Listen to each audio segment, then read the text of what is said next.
नमस्कार, बहुत स्वागत है आप सभी का। मैं हूं आपके साथ मनु तिवतिया और वक्त हो गया है दिन दहाड़े का। शुरुआत कर रहे हैं दुर्ग एनकाउंटर से जुड़ी बड़ी खबर के साथ। छत्तीसगढ़ के पूर्व सीएम भूपेश बघेल ने इस एनकाउंटर को लेकर सवाल उठाए हैं। भूपेश बघेल ने कहा कि आज अपराधी खुलेआम तमंचा लेकर घूम रहे हैं और पुलिस लगातार लोगों को प्रताड़ित कर रही है। भूपेश बघेल ने कहा कि 3 कस्टोडियल डेथ हो चुकी है, यही प्रदेश सरकार की उपलब्धि है। तो भूपेश बघेल ने दुर्ग एनकाउंटर पर सवाल उठाए हैं और ये कहा है कि आज अपराधी खुलेआम तमंचा लेकर घूम रहे हैं और पुलिस लगातार लोगों को प्रताड़ित कर रही है। ये कहा भूपेश बघेल ने आगे की कस्टोडियल डेथ हो चुकी है, यही प्रदेश सरकार की उपलब्धि है। तो भूपेश बघेल ने एक बार फिर कानून व्यवस्था पर सवाल उठाए हैं। उस अपराधी के बारे में कुछ नहीं कहूँ। जिस प्रकार से एक हाथ में तमंचा रखा हुआ है, दूसरा हाथ उसके पेट में है, यदि इनकाउंटर होगा तो क्या स्थिति रहेगी? जो पहली तस्वीर हमने देखा है और देखने के बाद सबसे पहली प्रतिक्रिया कि तमंचा कैसे हाथ में रखा हुआ है और कहाँ? सांसद और विधायक के निवास के बिल्कुल बगल में आज अपराधी खुलेआम तमंचा लेके घूम रहे हैं और पुलिस लगातार लोगों को प्रताड़ित कर रहे हैं। कहीं पे आग लग रही है, कहीं कस्टोडियल डेथ हो रही, 3 कस्टोडियल डेथ, ये उसकी उपलब्धि है। तो आज स्थिति ये है, जो काम प्रशासन को करना चाहिए वो नहीं कर पा रहे हैं, जो जुडिशरी करना चाहिए वो काम वो कर रहे हैं। तो छत्तीसगढ़ के पूर्व मुख्यमंत्री को आपने सुना, भूपेश बघेल दुर्ग एनकाउंटर पर सवाल उठा रहे हैं और साथ ही साथ ये भी आरोप लगा रहे हैं कि पुलिस लगातार लोगों को प्रताड़ित कर रही है। 3 कस्टोडियल डेथ हुई हैं और यही सरकार की उपलब्धि है।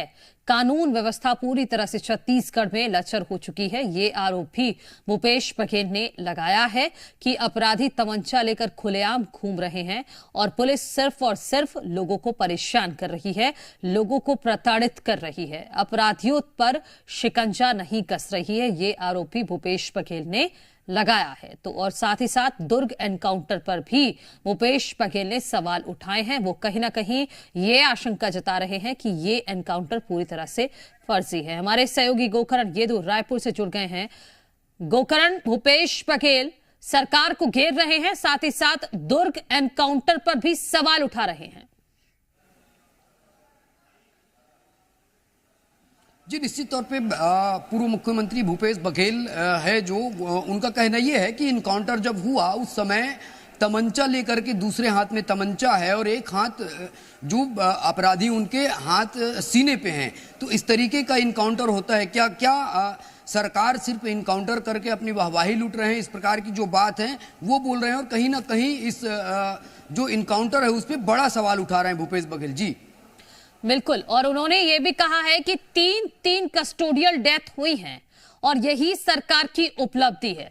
लोगों को सिर्फ प्रताड़ित किया जा रहा है, कानून व्यवस्था किस तरह से सुधारी जाए इस ओर ध्यान नहीं दिया जा रहा है, यह आरोप भी लगाया गया उनकी तरफ से।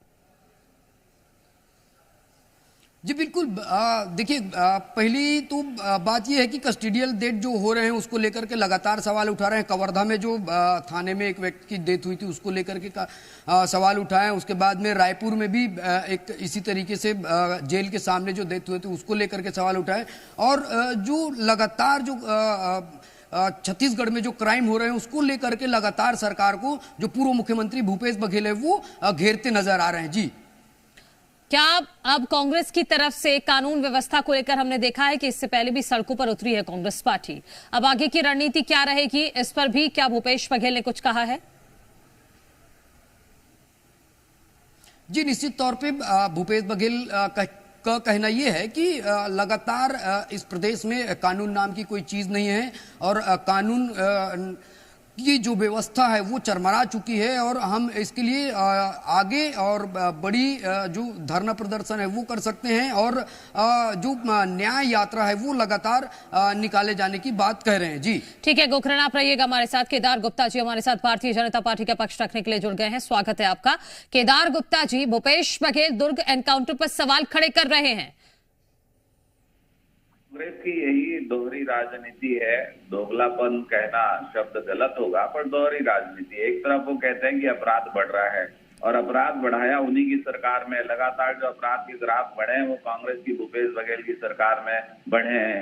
अब उस पर कंट्रोल पाया जा रहा है और बेबाकी के साथ अगर अपराधी पुलिस पर फायरिंग कर रहे हैं तो मुंह तोड़ जवाब देकर उनका एनकाउंटर किया जा रहा है। केदार गुप्ता जी, भूपेश बघेल जी ये कह रहे हैं कि एक हाथ में तमंचा और एक हाथ सीने पे कैसे है, ये कैसा एनकाउंटर है?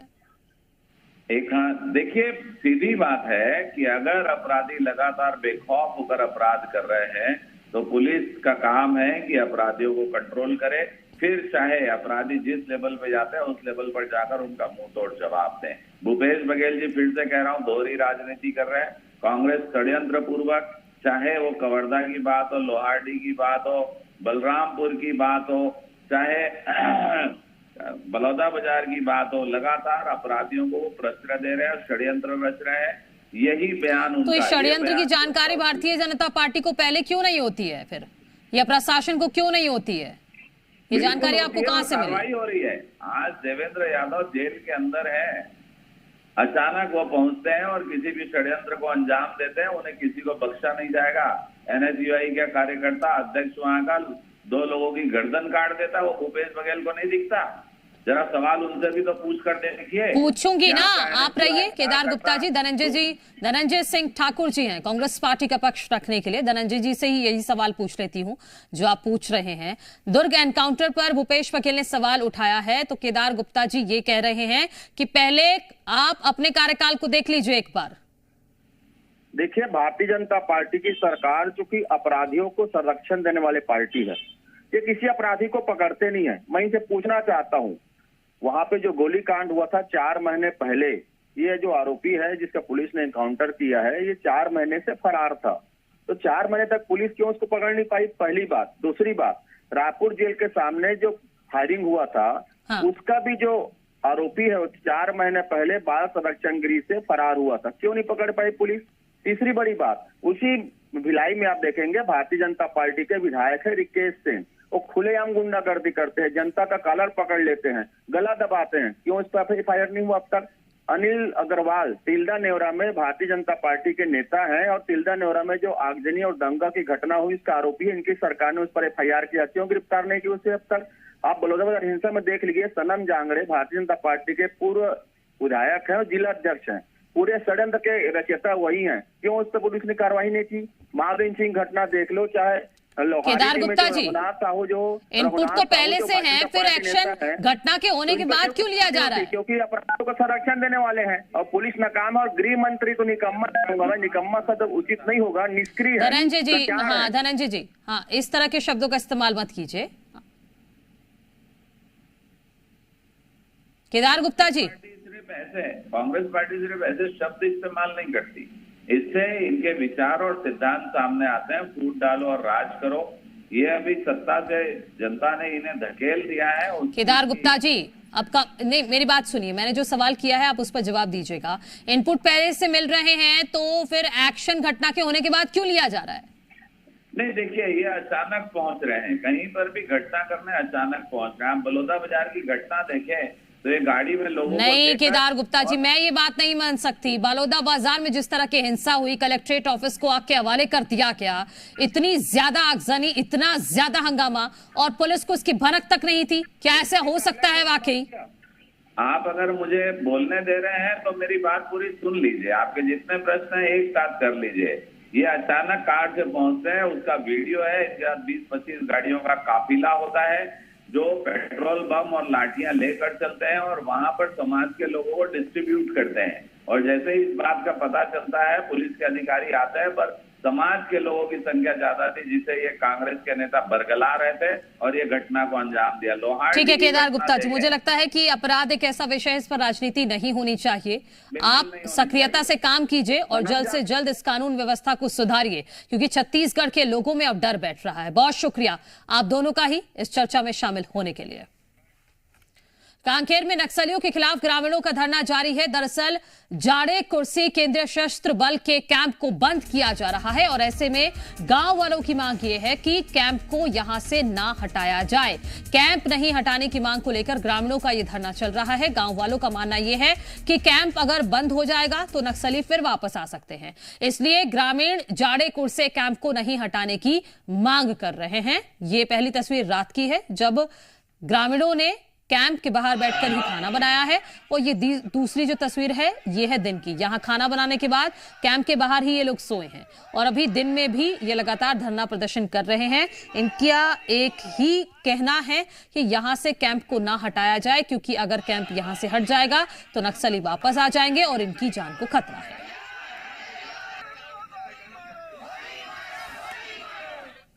हम लोग को पता चला कि कैंप कहीं ना कहीं रात तक चली जाएगी, तो ऐसे में हम लोग को महसूस हो रहा है कि हम लोग खतरे में रहेंगे। इस वजह से हम पूरे ग्रामवासी एकत्रित होकर कैंप को रुकवाने का प्रयास कर रहे हैं। हम लोग अभी शिक्षा को ज्यादा अहमियत देते हैं और विकास को ज्यादा अहमियत देते हैं। कहीं ना कहीं हम उनके रास्तों पर चलना शुरू कर देंगे। उनके रास्तों का मतलब इसका पूरा नुकसान आसपास के क्षेत्रों को भी हो सकता है।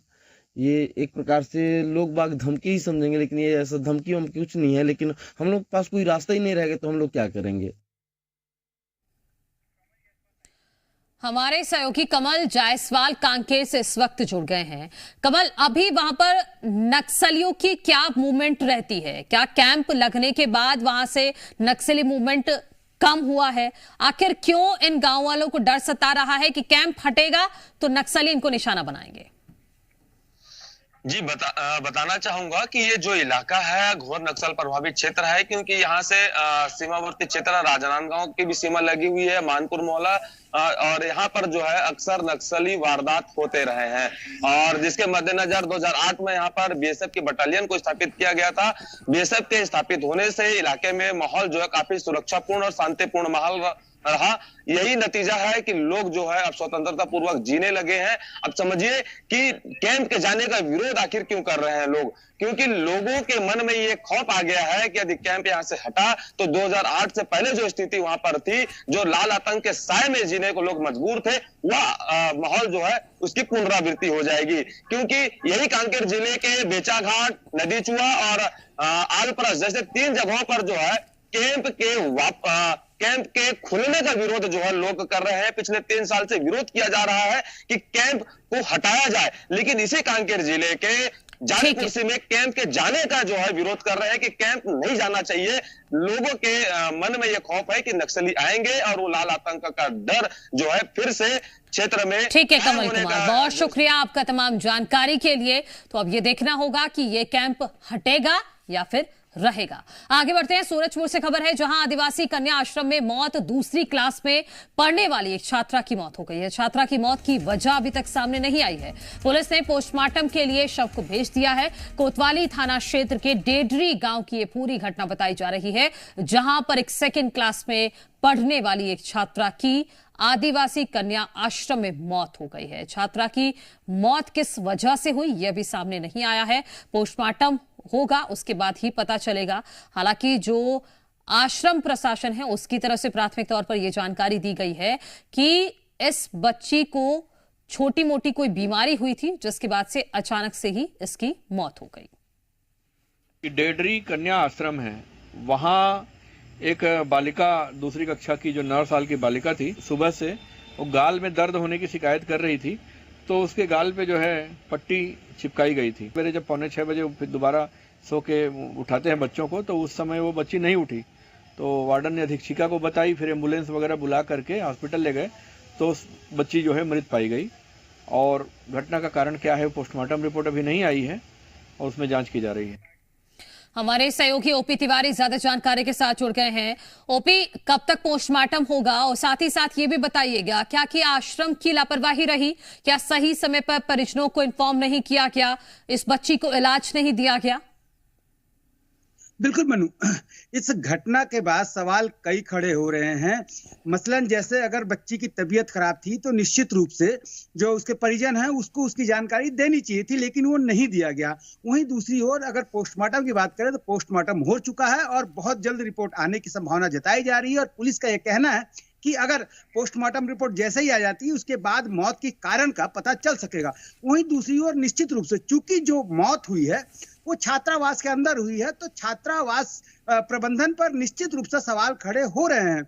जब पुलिस से हमारी इस चीज को लेकर बात हुई तो पुलिस का साफ तौर पे कहना है कि वो क्राइम को लेकर इन्वेस्टिगेशन कर रहे हैं, और यदि लापरवाही जैसी कोई चीजें सामने आएगी तो संबंधित जो ट्राइबल विभाग है वो कार्रवाई करेगा। लेकिन अगर उसके छात्रा के परिजनों की बात की जाए तो निश्चित रूप से उनका रो रो कर बुरा हाल है, उनकी स्थिति काफी खराब है, और उनके लिए विश्वास करना मुश्किल हो रहा है कि जो बच्ची कल तक बिल्कुल स्वस्थ थी, क्योंकि सब कुछ बहुत अचानक हो गया और उनको सीधे खबर दी गई बच्चे की मौत की, ये तक नहीं बताया गया कि आपकी बच्ची बीमार है। बहुत शुक्रिया ओपी तिवारी तमाम जानकारी के लिए। शहडोल से खबर है, टीचर से 40 लाख की ठगी, निजी बैंक का कर्मचारी बनकर इस ठगी को अंजाम दिया गया। पीड़ित के फोन से ट्रांसफर की गई रकम, रीवा में दोस्त को ट्रांसफर किए 40 लाख रुपए और मामला दर्ज कर लिया गया है।